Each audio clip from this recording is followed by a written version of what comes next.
Hello everyone, welcome to my channel. आज के इस वीडियो में हम कर रहे हैं JEE Main previous year electrochemistry के कुछ इंपॉर्टेंट क्वेश्चन। स्टार्ट करते हैं विद आवर फर्स्ट क्वेश्चन। हमारा फर्स्ट क्वेश्चन है, amongst the following the form of water which has lowest ionic conductance. Lowest ionic conductance उसमें होगी जिसमें नंबर ऑफ आयन सबसे कम होंगे। अब हम ऑप्शन के अकॉर्डिंग देखेंगे तो हमारा फर्स्ट ऑप्शन करेक्ट होगा, डिस्टिल्ड वाटर, बिकॉज इसके अंदर बहुत ही कम कंसंट्रेशन में एच आयन और OH नेगेटिव आयन प्रेजेंट होंगे। इस बाकी सभी में आयनिक कंपाउंड डिसॉल्व है तो आयंस की कंसंट्रेशन के अकॉर्डिंग उनमें कंडक्टेंस ज्यादा होगी।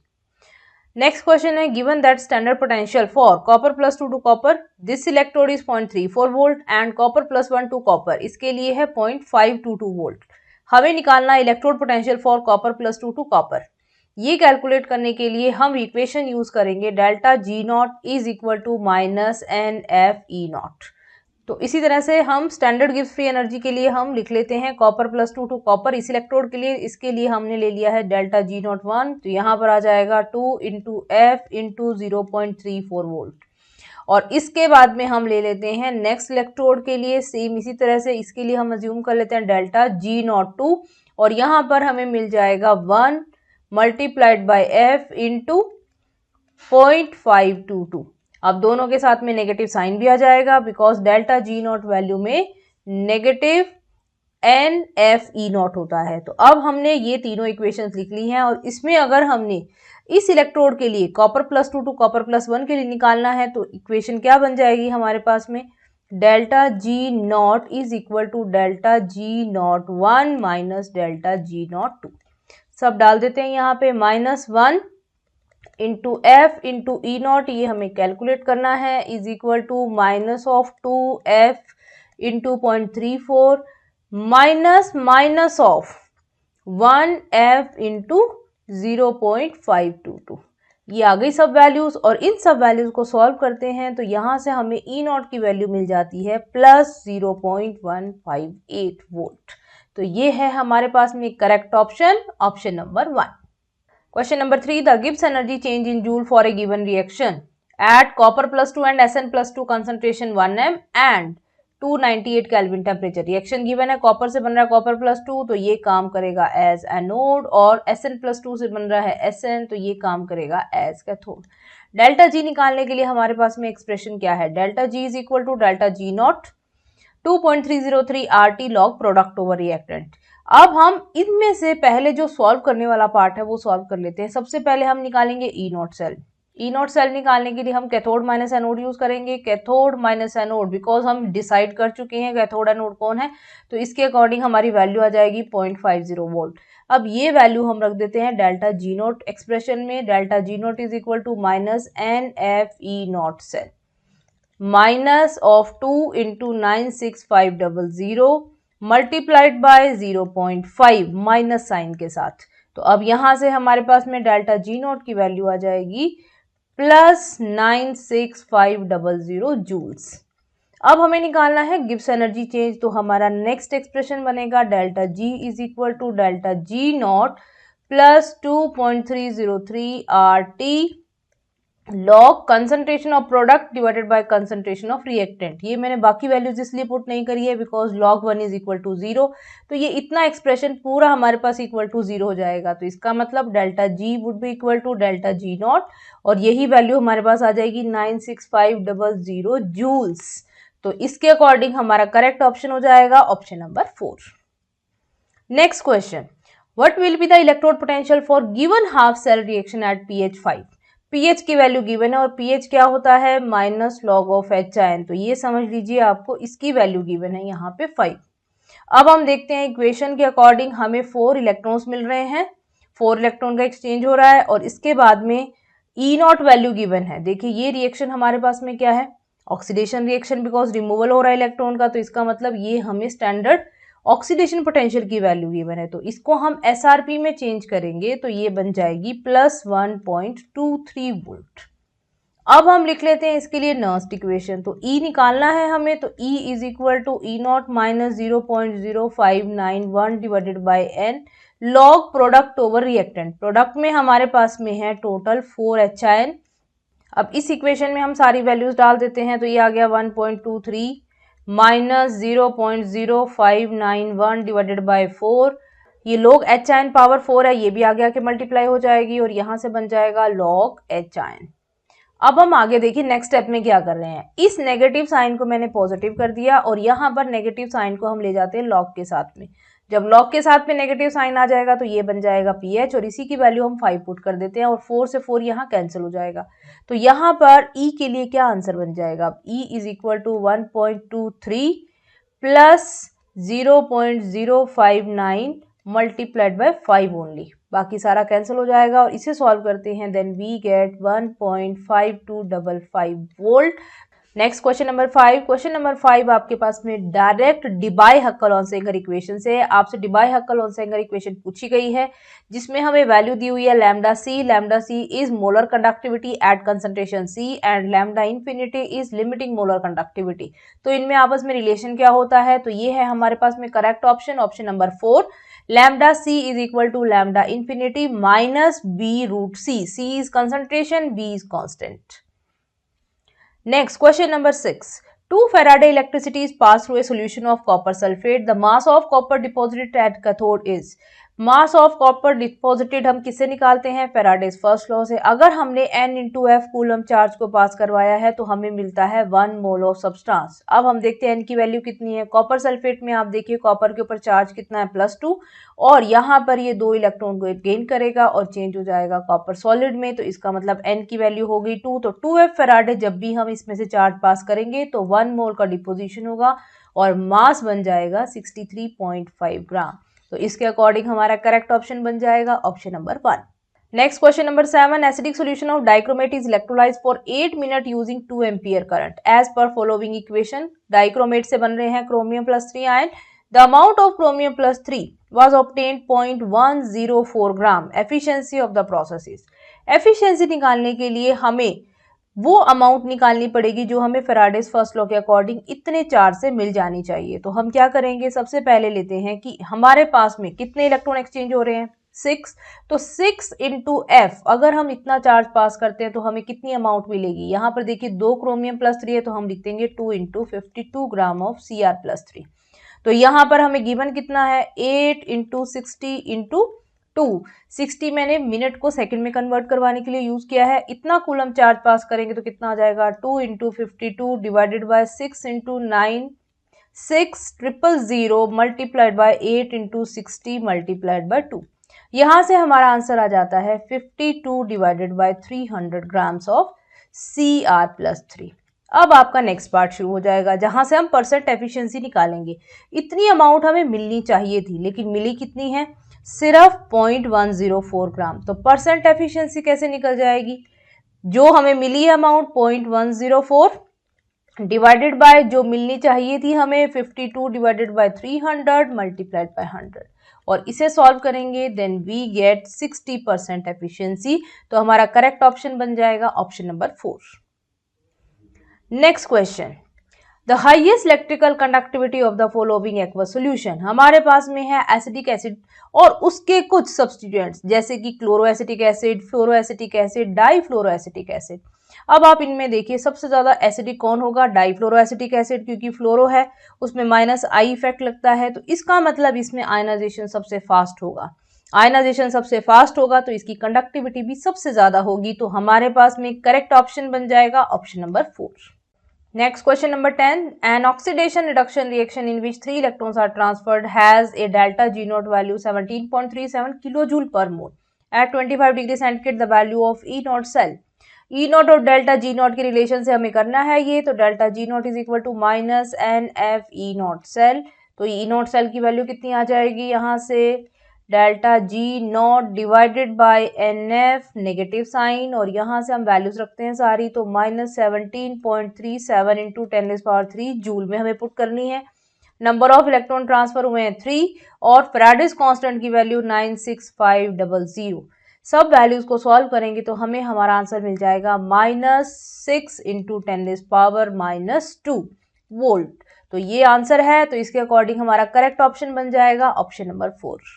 Next 11th question, the variation of molar conductivity with concentration of an electrolyte X in aqueous solution is shown in figure. The electrolyte X is. ये हमें direct NCERT से दिया गया ग्राफ है। इसमें क्या होगी, मोलर कंडक्टिविटी का इस तरह से जो वेरिएशन होता है ये होता है वीक इलेक्ट्रोलाइट के लिए। तो हमारे पास में ऑप्शन 2 हो जाएगा करेक्ट। वीक इलेक्ट्रोलाइट के लिए मोलर कंडक्टिविटी की वैल्यू इनिशियली बहुत कम होती है, उसके बाद में एक जो शार्प इंक्रीज होता है that is due to increase in number of ions with dilution. जैसे जैसे हम डाइल्यूट करवाएंगे वैसे वैसे ये इक्विलिब्रियम चलता है फॉरवर्ड डायरेक्शन में, नंबर ऑफ आयन इंक्रीज होंगे तो मोलर कंडक्टिविटी इंक्रीज होगी और उसके बाद में ये लाइन ऑलमोस्ट पैरेलल हो जाती है वाई एक्सिस की। तो यहाँ पर इसका मतलब ये हो जाएगा कि कंप्लीट आयनाइजेशन कभी भी नहीं होता, अनआयनाइज फॉर्म में वीक इलेक्ट्रोलाइट रहेगा ही रहेगा। तो ये आपके पास में है मोलर कंडक्टिविटी की variation for weak electrolyte. Next question number 12, standard reduction potential for zinc, nickel and iron are -0.76, -0.23, -0.44 volt respectively. अगर आपको ये रिएक्शन दी गई है तो बताना है इनमें से किस कॉम्बिनेशन के लिए स्पॉन्टेनियस होगी। ये हमें सॉल्व करना है ई नॉट सेल से। ई नॉट सेल की वैल्यू होती है E naught cathode minus E naught anode. आपको वैल्यूज गिवन है, जिसके लिए भी ई नॉट सेल की वैल्यू पॉजिटिव आ जाती है वो पॉसिबल होगा। तो ये पॉसिबल है तो इसके लिए हम लिख देंगे स्पॉन्टेनियस। तो आप हर एक कॉम्बिनेशन के लिए इस तरह से कैथोड एनोड निकालेंगे। ये हमें पता लग रहा है यहाँ पर एक्स काम कर रहा है एज एनोड क्योंकि उसमें ऑक्सीडेशन हो रहा है, और वाई यहाँ पे काम कर रहा है एज कैथोड बिकॉज उसमें रिडक्शन हो रहा है। तो इसके अकॉर्डिंग अगर हम सभी पार्ट्स का सोल्यूशन करते हैं then we get our correct answer option number 4। इसकी हम कैलकुलेशन भी करके देखते हैं। देखें वाई हमारे पास में है कैथोड की जगह, तो निकल को हम लिखेंगे कैथोड की जगह। तो E naught cell is equal to, मैं लिख रही हूँ E naught nickel minus E naught zinc. तो देखिए दोनों की वैल्यूज डाल के, निकल के लिए वैल्यू है -0.23 गिवन और जिंक के लिए वैल्यू है -0.76। तो अगर हम इसे सॉल्व करते हैं तो हमें क्या मिलेगा, यहां से माइनस करा के देखेंगे तो 0.53 पॉजिटिव, इतनी हमें मिल जाएगी ई नॉट सेल की वैल्यू। ये पॉजिटिव आ रहा है, it means this combination is possible. Next question number 13, resistance of 0.2 ohm solution of an electrolyte is 50 ohm. The specific conductance of solution is 1.4 Simon per meter. The resistance of 0.5 ohm solution of same electrolyte is 280 ohm. The molar conductivity of 0.5 ohm solution of electrolyte in Simon meter square per mole. इस question को हम दो parts में solve करेंगे। देखिए पहले हमारे पास में सॉल्यूशन है जिसकी कंसंट्रेशन 0.2 m दी हुई है और दूसरा सॉल्यूशन है जिसके लिए 0.5 है। तो 0.2 m कंसंट्रेशन वाले सॉल्यूशन को यूज करके हम निकाल लेते हैं सेल कांस्टेंट। हमारे पास में रिलेशन है kappa is equal to G into G star. तो जी स्टार किसके इक्वल हो जाएगा, यहाँ से कापा डिवाइडेड बाई जी। कापा की वैल्यू हमें गिवन है 1.4 और जी की वैल्यू होती है 1/r। जी इज कंडक्टेंस, तो 1/r करेंगे तो 1/50। तो यहां से हमें मिल जाएगा हमारा आंसर 70। ये हमारे पास आ गई सेल कांस्टेंट की वैल्यू। अब हमने उसी सेल में दूसरी कंसंट्रेशन का सोल्यूशन डाल दिया है, तो नेक्स्ट कैलकुलेशन में भी हमने फॉर्मूला यही यूज करना है, kappa is equal to G into G star. G star value हम सेम यूज करेंगे। जी इज कंडक्टेंस, हमें रेसिस्टेंस दिया हुआ है उसका रिवर्स करके हम कंडक्टेंस निकालते हैं। कापा कितना आ जाएगा यहाँ से 1/280 मल्टीप्लाइड बाय 70। तो यहां से कापा की वैल्यू कितनी आ जाएगी 1/4। Now we have to calculate molar conductivity. Molar conductivity का फॉर्मूला क्या होता है, lambda M is equal to kappa divided by molarity. लेकिन मोलैरिटी की यूनिट होती है mole per litre, litre means decimetre cube, और हमें अपना आंसर चाहिए मीटर क्यूब यूनिट में। तो इसलिए हम इंटू 10⁻³ करा देंगे। तो सारी वैल्यूज डालिए, कापा है 1/4, मोलैरिटी इज 0.5 इंटू 10⁻³ इसे सॉल्व करेंगे तो हमें आंसर मिलेगा 5 इंटू 10⁻⁴ साइमन मीटर स्क्वायर पर मोल। तो इसके अकॉर्डिंग हमारा करेक्ट ऑप्शन हो जाएगा option number 2। Next question, question number 14, हमें दो हाफ सेल रिएक्शन गिवन है Mn+2+2 इलेक्ट्रॉन गिविंग Mn। इसके लिए ई नॉट वैल्यू है -1.18 वोल्ट, और दूसरी इक्वेशन में है Mn+3 plus electron giving Mn+2 और इसके लिए ई नॉट वैल्यू है 1.51। मतलब आपके पास में दो इलेक्ट्रोड्स हैं, एक कैथोड एक एनोड, और दोनों के लिए SRP की वैल्यूज गिवन है आपको इस सेल के लिए निकालना है ई नॉट सेल। तो अब ई नॉट सेल निकाल के देखेंगे हम। E naught cell is equal to -1.18 -1.51। तो इसका मतलब यहां से आंसर कितना आ रहा है -2.69। ये हमारे पास नेगेटिव आंसर है, it means this is non spontaneous reaction. तो इसके अकॉर्डिंग हमारा करेक्ट ऑप्शन हो जाएगा option number 2। Next question number 15, the Gibbs free energy for this decomposition is 96 kilo joule पर मोल। रिएक्शन आपको दी हुई है और आपको बताना है what is potential difference. Means हमें निकालना है यहाँ से E, तो हम रिलेशन क्या यूज कर लेंगे, delta G is equal to minus NFE। हमें E कैलकुलेट करना है तो delta G divided by NF। अब आप देखिए डेल्टा G की वैल्यू हमें गिवन है 96 किलो जूल। किलो जूल को हम कन्वर्ट कर देते हैं जूल में, तो ये आ जाएगा मल्टीप्लाइड बाय 1000। N की वैल्यू कैसे निकालेंगे, N यहाँ पर अगर आप कैलकुलेट करते हैं तो ये आएगा 4, और इसके बाद में हमने जो यूज करनी है वैल्यू फेराडेज कांस्टेंट की, वो हम 96000 यूज करेंगे। तो इसके अकॉर्डिंग हमारे पास में आंसर आ जाएगा 1/4, और 1/4 को हम लिख सकते हैं 0.25। तो इसका मतलब हमारे पास में आंसर आ जाएगा E के लिए 0.25 वोल्ट। यहाँ पर कुछ करेक्शन है, या तो यहाँ पे 960 होना चाहिए या यहाँ पे 0.25, दोनों में से कुछ भी हो, लेकिन ये हमारी कैलकुलेशन एकदम करेक्ट है। तो इस तरह से हम E की वैल्यू कैलकुलेट कर लेते हैं। यहाँ पर एक और इम्पॉर्टेंट चीज है, ये जो नंबर ऑफ इलेक्ट्रॉन एक्सचेंज हमने 4 निकाला, ये किस तरह से निकाला है, इसके लिए भी आप देखिए थोड़ा सा हम ब्रीफली कर लेते हैं। हमारे पास में है 2/3 into 2 of aluminium plus 3 ion, और दूसरी साइड में हमारे पास में एल्यूमिनियम बन रहा है, तो एल्यूमिनियम में तो चाहे कितने मर्जी मोल्स हो, 4/3 है तब भी हमारे पास में 0 ही आ जाना है उसके लिए ऑक्सीडेशन स्टेट। अब हम इसको कैसे सॉल्व करते हैं, देखिए यहाँ पर ये बन गया 4/3 एल्यूमिनियम प्लस 3 आयन से बन रहा है 4/3 एल्यूमिनियम। अब दोनों तरफ आप मल्टीप्लाई करा के देखिए, यहाँ पर आ जाएगा 4/3 मल्टीप्लाइड बाय 3, और दूसरी तरफ आ जाएगा 4/3 मल्टीप्लाइड बाय 0। तो यहाँ पर आया 4 oxidation state for aluminium ion, और यहाँ पर आ रहा है 0। तो यहाँ पर टोटल हमारे पास में नंबर ऑफ इलेक्ट्रॉन एक्सचेंज आ जाते हैं 4, इसलिए हमने N की वैल्यू यहाँ पे 4 पुट की है। नेक्स्ट हमारे पास question number 16, the correct order of E naught M plus 2 to M values with negative sign for 4 successive element. हमारे पास में ये 4 एलिमेंट है, इन चारों में से हमें देखना है कि +2 स्टेट की स्टेबिलिटी सबसे ज्यादा किस में होती है। क्वाइट ऑब्वियस यहाँ पर Mn+2 की स्टेबिलिटी सबसे ज्यादा होगी, बिकॉज इसके लिए होता है हाफ फील्ड स्टेबल कॉन्फिग्रेशन। तो इसके अकॉर्डिंग हमारे पास में करेक्ट ऑप्शन हो जाएगा option number 1। Next question number 17, यहाँ पर भी हमें E नॉट वैल्यूज गिवन है क्रोमियम, मैग्नीज, आयरन और कोबाल्ट के लिए, और हमें पूछा गया है for which one of these metal change in oxidation state +2 to +3 easiest. सबसे इजीएस्ट उसमें होगा जिसके लिए सबसे ज्यादा नेगेटिव वैल्यू, और सबसे ज्यादा नेगेटिव वैल्यू आप चेक कर सकते हैं हमारे पास में सबसे फर्स्ट एलिमेंट के लिए है क्रोमियम। तो इसके अकॉर्डिंग हमारा ऑप्शन बन जाएगा 1। Next question, excess of Ki react with CuSO4 and then Na2S2O3 solution is added to it. Which statement is incorrect for this? तो अब हमारे पास में 2 रिएक्शंस हुई हैं, तो पहले हम रिएक्शंस लिखते हैं तभी हमें पता लगेगा इनमें से कौन सी स्टेटमेंट इनकरेक्ट है। सबसे पहले आप रिएक्शन कराएंगे Ki की CuSO4। जब Ki और CuSO4 की रिएक्शन होती है तो हमें मिलता है K2SO4 plus Cu2I2 plus I2, और यहाँ पर अगर हम सोडियम थायोसल्फेट इसमें डाल देते हैं, this is also called hypo, तो ये आयोडीन को आयोडाइड आयन में कन्वर्ट कर देगा। यहाँ से बन जाएगा Na प्लस इसके साथ में हमें मिलता है Na2S4O6 सोडियम टेट्राथायोनेट। अब हम देखते हैं स्टेटमेंट्स। पहला स्टेटमेंट CuSO4 इज रिड्यूस, ठीक है, यहाँ पर जो हमारे पास में कॉपर +2 था वो कॉपर +1 में चेंज हो गया है, तो ये करेक्ट बन जाएगा आपके पास। Second, evolve I2 is reduce, yes I2 को भी किस में रिड्यूस कर दिया गया है, 0 ऑक्सीडेशन स्टेट से -1 रिड्यूस हो गई है, ये भी करेक्ट स्टेटमेंट है। थर्ड है sodium thiosulphate is oxidise, it is also correct. अगर आप निकालोगे दोनों तरफ ऑक्सीडेशन स्टेट तो आपको यहाँ से भी पता लग जाएगा दिस इज ऑक्सीडाइज, और ये 100% रेडॉक्स रिएक्शन है, तो एक का ऑक्सीडेशन दूसरे का रिडक्शन होना ही है। और लास्ट में हमें दिया गया है CuI2 is form, no this is incorrect statement. तो हमारे पास में क्वेश्चन नंबर 18 के लिए आंसर हो जाएगा fourth option, CuI2 is formed. Question number 19. First, given E naught Fe plus 3 to Fe is minus 0.036 volt and E naught for Fe plus 2 to Fe is minus 0.39 volt. Calculate value of standard electropotential for change Fe plus 3 to Fe plus 2.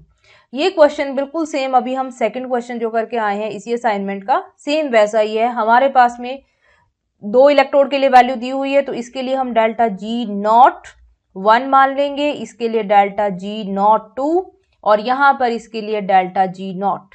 तो हमारे पास में formula हो जाएगा delta G naught is equal to delta G naught 1 minus delta G naught 2। तो ये हमने इस एक्सप्रेशन में सारी वैल्यूज डाल दी हैं। अब वैल्यूज डालने के बाद में हमें हमारे पास में करेक्ट आंसर मिल जाएगा E naught is equal to plus 0.77 volt. तो इसके अकॉर्डिंग हमारा करेक्ट ऑप्शन हो जाएगा option number 3। Next question number 20, इसमें हमें दो इलेक्ट्रोड पोटेंशियल गिवन है, क्रोमियम के लिए -0.72 और आयरन के लिए 0.42 वोल्ट। हमें इस सेल के लिए निकालना है ई सेल। ई सेल निकालने के लिए हमें नर्स्ट इक्वेशन यूज करनी है। तो नर्स्ट इक्वेशन के लिए हम सबसे पहले लेते हैं E naught cell, cathode minus anode, यहाँ पर कैथोड की तरह काम कर रहा है आयरन, तो -0.42 माइनस माइनस 0.72, तो यहाँ से हमारे पास ई नॉट सेल की वैल्यू आ जाएगी प्लस 0.30 वोल्ट। अब हम लिखते हैं नर्स्ट इक्वेशन, तो ई सेल की वैल्यू कितनी आएगी हमारे पास 0.30 minus 0.0591 divided by number of electron exchange. Number of electron exchange यहाँ पर कितने आएंगे, इसके लिए हम सेल रिएक्शन लिख लेते हैं। यहाँ पर आएंगे 2Cr plus 3Fe plus 2 giving 2Cr plus 3 plus 3Fe। तो नंबर ऑफ इलेक्ट्रॉन एक्सचेंज अगर हम निकालते हैं तो ये आता है हमारे पास टोटल 6, तो ये आ जाएगा 6 into log product over reactant. Product हमारे पास में यहाँ पर क्या देखिए Cr प्लस 3, ये है आपके पास में पावर 2 डिवाइडेड हो जाएगा Fe प्लस 2 की पावर 3। तो अब हम इसमें सारी वैल्यूज डालने के बाद जब E को सॉल्व करते हैं तो E की वैल्यू आ जाएगी 0.30 minus 0.0591 divided by 6 log concentration हमारे पास क्रोमियम के लिए है 0.1, तो 0.1 की पावर 2 डिवाइडेड बाय कंसंट्रेशन है 10⁻⁻², तो इसकी पावर 3, और सॉल्व करने पर यहाँ पर E की वैल्यू आ जाएगी प्लस 0.26 वोल्ट। ये हमारे पास बनेगा करेक्ट आंसर। तो इसके अकॉर्डिंग हमारा करेक्ट ऑप्शन हो जाएगा ऑप्शन नंबर 1। तो ये है हमारे पास में JEE Main previous year important question from electrochemistry. Next video में हम इसी तरह से डिस्कस करेंगे केमिकल काइनेटिक्स के कुछ previous year important question. See you in next video.